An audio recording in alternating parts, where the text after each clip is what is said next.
In the annals of warfare, there are battles so grand they echo throughout time, shaping the course of human history.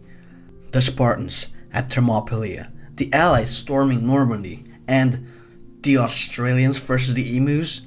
Hold on to your binoculars, because this is a tale of a man versus bird in an epic showdown aptly named the Emu War. The year was 1932. Australia, the land of kangaroos, koalas, and other delightful fauna, was still reeling from the global economic hardships of the Great Depression.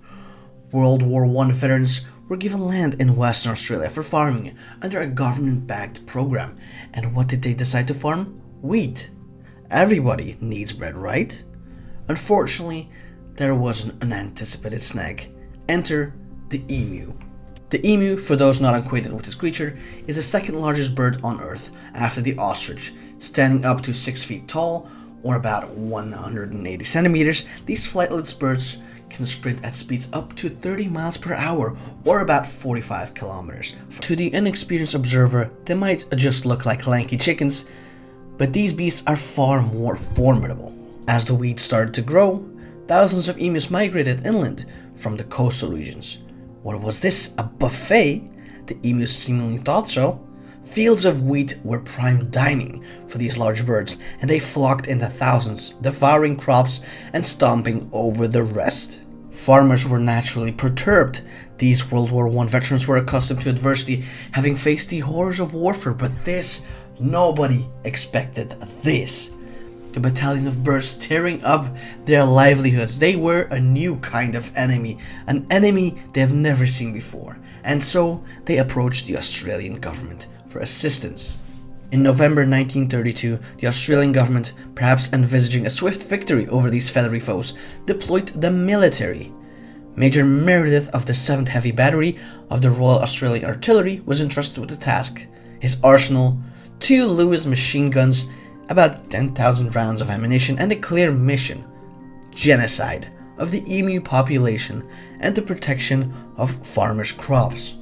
Meredith, along with a small contingent of soldiers, set out into the vastness of Western Australia. The first attempt at combat with the emus took place in November. The soldiers tried ambushing a group of around 1,000 emus. Unfortunately, the bird, perhaps sensing the impending danger, scattered in every direction, making them very difficult to target. The machine guns jammed, and only a dozen of emus out of 1,000 were killed. The military, however, did not give up. A few days later, they tried mounting one of the machine guns on a truck. The idea was to chase down emus and gun them down as they ran. But the emus, with their impressive sprinting capabilities, easily outran the vehicle, which also struggled with the rough terrain.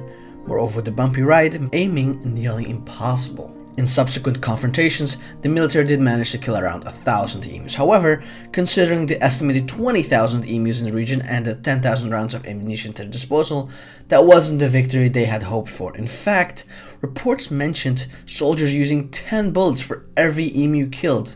Not exactly the most efficient warfare. By December, the Australian government decided to withdraw the military and the machine guns. The emus, untroubled by the efforts of the 7th Heavy Battery, continued munching on crops. In the end, the solution to the emu problem was more agricultural than militaristic. The government introduced a bounty system which proved very effective. Farmers and bounty hunters culled more emus than the military ever did, and the bounty system continued for years, leading to thousands of emus being killed. The Emu War has since become a curious and entertaining little footnote in Australian history. It was in many ways more of a media sensation than an actual war.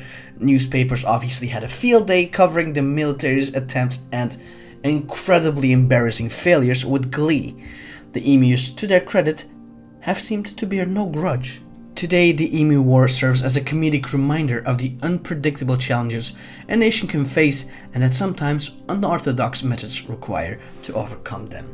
Though be careful, you never know when you might one day wake up to a lanky chicken in front of your bed about to take your life.